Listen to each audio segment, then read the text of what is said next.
හෙළේ මහා මංගල්‍ය. එහෙමත් නැත්නම් සිංහල අලුත් අවුරුද්ද ගැන කැන්ඩි සෝල් එක්ක අපි මීට පෙර වීඩියෝ එකකින් අපි අරන් ආවා. ඉතින් අපි දැන් සූදානම් ඒ වීඩියෝ එකේ දෙවන කොටසත් එක්ක ආයෙත් අපේ නිවල් මාමත් එක්ක කතා කරන්න. අයබෝවන් මාමේ. අයිබෝන් පුතේ. දැන් ගිය පාර අපේ වීඩියෝ එකෙන් අපි කතා කරා සිංහල අලුත් අවුරුද්ද පිළිබඳව ඒ සම්බන්ධ වෙච්ච චාරිත්‍ර පිළිබඳව. ඉතින් අපි අදත් සූදානම් මේ වගේම ප්‍රශ්න කිහිපයක් පිළිබඳව කතා කරන්නට. පළවෙනි ප්‍රශ්න විදිහට මං ආසයි මාමගෙන් අහන්න. දැන් අපි අතීතයේ සිංහල අවුරුද්ද සමරපු ආකාරයක් තියෙනවානේ. නමුත් වර්තමානයේ වන විට මේ සමාජය කියන්නේ පරිණාමයත් සමගම වෙනස් වෙලා තියෙනවා. ඉතින් ඒ චාරිත්‍ර වෙනස් වෙච්ච විදිහ සිංහල අලුත් අවුරුද්ද සමරන ආකාරය වෙනස් වෙච්ච පිළිබඳව අපි කතා කරමු. දුවේ දැන් චාරිත්‍ර වෙනස් වෙලා නැහැ. නේ? ඒ චාරිත්‍ර එදා වගේම අදත් අපි ඉෂ්ට කරනවානේ. අපි ඉෂ්ට කරන විදි සහ ඉෂ්ට කරන ක්‍රමවේදයන් වල තමයි වෙනස් වෙලා තියෙන්නේ. දැන් වැඩ ඇල්ලීම කියන එක වෙනස් වෙන්න පුළුවන්. හරි එදා කමතට ගිහිල්ලා කුඹරට ගිහිල්ලා වැඩ අල්ලපු ගොවියා අද එහෙම යන්නේ නැතුව තමන්ගේ ගෙදර ඉඳන් වැඩ අල්ලන්න පුළුවන්. දැන් දරුවෝ පරිගණකයත් එක්ක හරි එහෙම නැත්නම් තමන්ගේ කම්පියුටර් එකත් එක්ක තමන්ගේ ෆෝන් එකත් එක්ක වැඩ අල්ලනවා වෙන්න පුළුවන්. ඒක තාක්ෂණයත් එක්ක සිද්ධ වෙනස් වීම. හැබැයි දැන් මේ සංස්කෘතිය හෝ එහෙම නැත්නම් අපේ මේ චාරිත්‍ර වාරිත්‍ර කියන දේ අඛණ්ඩව ගලාගෙන ආපු දෙයක්. දැන් අපි හිතන්නකෝ දැන් අපි අත් දෙක එකතු කරලා අයිබෝවන් කියනවනේ. හරි. දැන් දුව මට කියනවාද කොහේ හරි ජාතියක දුවට හම්බෙලා තියෙනවද එහෙම ආචාර කරනකම ජාතිය? ඇත්තටම නෑ. සිංහල ජාතිය සිංහල ජාතිය විතරයි එහෙම අත් දෙක එකතු කරලා අයිබෝවන් කියලා කියන්නේ. එතකොට ඒක වෙනස් වීම නෙවෙයිනේ. නේද? වෙනස් වෙන්නේ නෑ ඒක.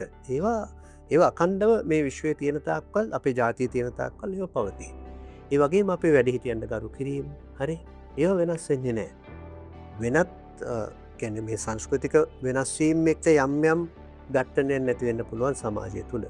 හැබැයි අපි පවත්වාගෙන ආපු දේ මේක දැන් අවුරුදු 2600කට වැඩි අකණ්ඩ ඉතිහාසයක් අපිට තියෙනවා ලිඛිත ඉතිහාසයක්. ඉතින් එහෙම පුතේ කොහේවත් ජාතියකට එහෙම ගෞරවනීය ඉතිහාසයක් නැහැ. ඉතින් අපි ලාංකිකයන් විදිහට අපි සතුටු වෙන්න ඕන. එදා හෙළයන් ඉෂ්ට කරපු දේ අදටත් පරම්පරා කීයක් ගෙවිලා ගියා නේද? පරම්පරා විකාශනයක් සිද්ධ වුණත් සමාජ පරිවර්තනයක් සිද්ධ වුණත් ඒවා අකණ්ඩව නොනැසී පවතින ඒවා ඉස්සරහටත් මේ විදිහටම තියෙයි. ඉතින් අපි ප්‍රාර්ථනා කරන්නත් ඕන අපේ වගකීම වෙන්නේත් අපේ මුතුන් මිත්තන් මේවා අපිට ආරක්ෂා කරලා දුන්නා වගේ මේවා සම්ප්‍රදායන් රැකගෙන ඉදිරියට ආවා වගේ අපිත් ඒවා දෙන්න ඕන අනාගත පරම්පරාවට. දැන් දරුවන්ට උගොල්ලන්ට මේ පැවරෙන වගකීම තමයි අපිත් ඒවා මොන තාක්ෂණයත් එක්ක බද්ධ වුණා වුණත් අපි ඒවා ආරක්ෂා කරගන්න ඕන දේ ආරක්ෂා කරගන්න ඕන. රැක ගන්න ඕන දේ රැක ගන්න ඕන. රැකගෙන ඊළඟ පරම්පරාවට අපි ඒව දායාද කරන්න ඕන. ඒක තමයි අකණ්ඩ පැවැත්ම කියන්නේ. සිංහල අවුරුද්දේදී කරන්නේ අපි අර මෙතෙක් අපි අවුරුද්දක් මොකක් හෝ හේතුවක් නිසා අපිට අමතක වුණා කියන්නකෝ යම. අපි ඒ දේ නැවත මතු කර ගැනීම, නැවත අලුත් කර ගැනීම. අලුත් කරගෙන අපි අලුතෙන් නැවත හිතන්න පටන් ගැනීම. ඒක තමයි නැකතේ තියෙන වැදගත්කම. ඒ වගේම දැන් අපි සිංහල අලුත් අවුරුද්ද ගැන කතා කරද්දී කොහාගේ නාදය එනකොටම ඒ වගේම එරබුදු මල් පිපෙනකොට අපිට පණිවිඩයක් එනවා ඔන්න සිංහල අලුත් අවුරුද්ද එන ගමන් තමයි තියෙන්නේ කියලා. ඉතින් මේ සිංහල අලුත් අවුරුද්දත් එක්ක බැඳිච්ච මේ පාරිසරික වෙනස්කම් පිළිබඳවත් අපි මාමගෙන් දැනගන්න කැමතියි. ඔව්. දැන් ඔබ අහලා තියෙනනේ මේ කාලගුණික දේශගුණික වෙනස් වීම මේ දවස්වල අපි කතා කරන වැඩිනේ. මොකද දැන් අපේ පැරැන්නෝ හරියටම මේ මාස 12 සිංහල මාස 12 හරි දැන් අපි මේ කැලෙන්ඩර් වලට උරු වෙච්ච ජාතියක්නේ දැන් ඉන්නේ. හැබැයි එදා දොරටු නවම් මැදින් බක් වෙසක් පොසොන් නැසෙන කෙනෙක් කියන මේ සිංහල මාස ක්‍රමයට තමයි. එතකොට මේ මාස 12 තුල අපි බෙදා ගන්නවා කන්න විදිහට අපි කියන වගාවේ කන්න විදිහට බෙදාගෙන තියෙනවා. හරි. එතකොට ඒකේ කෝණ මාස කියලා අපි දැන් මේ කෝණ මංගල්‍ය කියන බක්ම හඳුන්වන්නේ. එතකොට ඒවටත් යම් යම් හේතු තියෙනවා. ඒවා ටිකක් ගැඹුරු ශාස්ත්‍රීය හැදෑරීම් වලට යන්න ඕනේ. ඉතින් ඒවා පුංචියට බර වැඩිනේ. හැබැයි ඔයගොල්ලෝ ලොකු නාම එක ඉගෙන ගනි. හැබැයි පුතේ දැනගන්න ඕනේ එක තමයි මේ කාලය නිසලෙස අපි බෙදාගන්නේ කාලයෙන් වැඩ ගන්න ඕන හින්දා. හරි? ඒ කාලෙදී වැඩ ගන්න මේ යල කන්නේදී අපි වගා කරනවා. මහ කන්නේදී අපි වගා කරනවා. හරි? ඒ අතරමැද කන්නේදී අපි මුං හරි, තල හරි, කුරහන් හරි ඒ වගේ වෙන භෝග වර්ගයක් වගා කරනවා. අපි නිකන් හිටිය જાතියක් නෙවෙයි. හරි අපි කොහෙන්වත් රටින් එනකල් බලාගෙන හිටිය જાතියක් නෙවෙයි. අපි වවලා අපිම කාපු ඒ වගේම අපි අනුන්ටත් කවපු જાතියක්. ඉතින් අපි යන්නේ එතෙන්ට තමයි අපි නැවත ගේන්න ඕන තැන. එතකොට දැන් පුතා ඇහුවනේ මේක වසන්ත කාලේ. ඒතර වසන්ත කාලේ තමයි ඔයා දකින්න බලන්න ගස් කොළවල තියෙන අර පරණ කොළ ටික ඔක්කොම හැලෙනවා. හැල්ල අලුතෙන් දර දාන්න පටන් ගන්නවා. නේ? ඊට පස්සේ අපිට ආවේනික කුරුල්ලෝ වගේම සංක්‍රමණික වෙන කුරුල්ලෝ කොච්චර ඉන්නවද සුදුරුදී හොරා ඊට පස්සේ මල් කවුඩා එහෙම නැත්නම් ගිරා මලිත්තු කොච්චර මේ කාලෙදී අපිට දකින්න පුළුවන් පරිසරය තුළ. ඊට පස්සේ සමනල්ලු විශාල ප්‍රමාණයක් අපි දකිනවා සිරිපා වන්දනාව යනවා කියලා තමයි අපි කියන්නේ. හැබැයි පරිසරයට සමනල්ලු එකතු වෙලා ඔවුන්ගේ සැරිසරනවා මේ පරිසරය තුළ. ඇයි ඒ? අර අලුත් දළු දාන පරිසරයේ ඊට පස්සේ මල් පිපෙන්න පටන් ගන්නවා. මල් පිපෙද්දී ඒ වගේ තැනින් රොන් පුරන්න පුළුවන්කම තියෙනවා. ඒතකොට සතා ස්වීපාවන්ටත් පරිසරයේ කිසිදු අඩුවක් නැහැ. මිනිසුන්ටත් අඩුවක් නැහැ. ඇයි? භවභෝග පිරීලා ශාස්ත්‍රීය අසන්නක් ලැබලා අටකොටු සාරවත් වෙලා තියෙන්නේ. එතකොට ඉතින් හැම කෙනාගේම හිතේ සතුටනේ තියෙන්නේ නේද? ඉතින් ඒක තමයි අපි විශේෂයෙන්ම මේ වසන්ත තුල දකින දේ.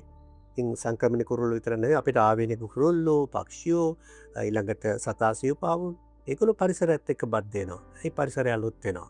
හොඳට වැස්ස වැටිලා නේද? වතුර හොඳට තියෙනවා. ඊට පස්සේ නියන් හොඳ රශ්මියක් වැටෙනවා මේ කාලේ. දැන් ඉර මුදුන් වෙනවා කියලා අපි කියන්නේ මේ දවස්වල. ඉර මුදුන් වෙන්නේ ඒ අර වැඩිගෙන එන අර මල් වල ඊට පස්සේ පළ හට ගන්නවා. කිරි නේද? ඒ කියන්නේ අර ගහ ගෙඩිය හැදෙන්න ඕන විදිහට ඒ අවශ්‍ය පරිසරයේ උෂ්ණත්වය දෙනවා. අපිට ටිකක් තරන්න අමාරුයි දැන්. මේ වුණාට ඒක ගහකොළට ඕන.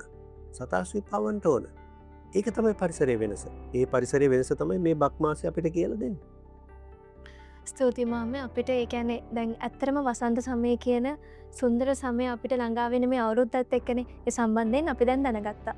ඉතින් අවසාන වශයෙන් අපේ කැන්ඩි 7 වෙනුවෙන් මාමට මේ අපේ සිංහල ජාතියට දෙන්න තියෙන පණිවිඩය මේ අවුරුද්ද සම්බන්ධයෙන් ඒ පණිවිඩය අපි දැන් දෙමු. සිංහල ජාතියට දෙන්න ඕන ලොකුම පණිවිඩය තමයි පුතේ අපි ජාතියක් විදියට සිංහල කියන්නේ මේ හෙළයන්. දැන් මේක සිංහලද මුස්ලිම්ද බර්ගද එහෙම පටලවා ගන්න හොඳ නැහැ. මේකේ අපේ ලාංකිකයෝ. හරි? අපිට ලාංකික අපිට අනන්‍යතාවයක් තියෙනවා. පළවෙනි අනන්‍යතාවය තමයි ලෝකයේ කොහේ ගියත් අපිට අත් දෙක එකතු කරලා ආයිබෝවන් කියන්න පුළුවන් හොඳ හැදිච්ච සංස්කෘතියක් අපිට තියෙනවා. නේද? හොඳ හැදියාවක් අපිට තියෙනවා. හොඳ වටපිටාවක් අපිට තියෙනවා. අපි ඒව ආරක්ෂා කරගන්න ඕන. ඊළඟට අපි එකිනෙකාට ගරු කරන ආචාරශීලී වූ නේද? විශේෂයෙන්ම දැන් විදේශිකයෝ ඇයි අපේ රටට ආවේ? අපේ තියෙන ආගන්තුක සත්කාරයෙන් හින්දා. හරි? ඒ ආගන්තුක සත්කාර ලෝකයේ කොහරි ගැන කතා කරනවා නම් ලංකාවේ මිනිස්සු ගැන තමයි කතා කරන්නේ. ඊළඟට අපේ අධිරාජ්‍යවාදීන් අපේ රට ආක්‍රමණය කළේ ඇයි? අපේ රටේ තියෙන ශාස්ත්‍රීයත්වයට. අපේ රටේ තිබුණු කුළුබඩු වල තියෙන සුවඳට, ඒ වගේ තියෙන වටිනාකමට හරි? අන්න ඒ වටිනාකම් අපිට තියෙනවා. ඉතින් අපි ජාතියක් විදිහට සිංහල අවුරුද්දේ අපි අදිෂ්ඨාන කරගන්න ඕන අපිට අනන්‍ය වූ දෑ, අපිට උරුම වූ දෑ, අපේ මුතුන් මිත්තන් අපිට රැකලා දීපු දෑ අපි අනාගතයට පවරා දෙන්න ඕන. ඒ නිසා මේවා වෙන කිසිදු ජාතියකට හිමි නැති, එහෙම උදම්මනන්න බැරි, හරි අපිට පමණක් උදම්මනිය හැකි අපේ අනන්‍යතාවය.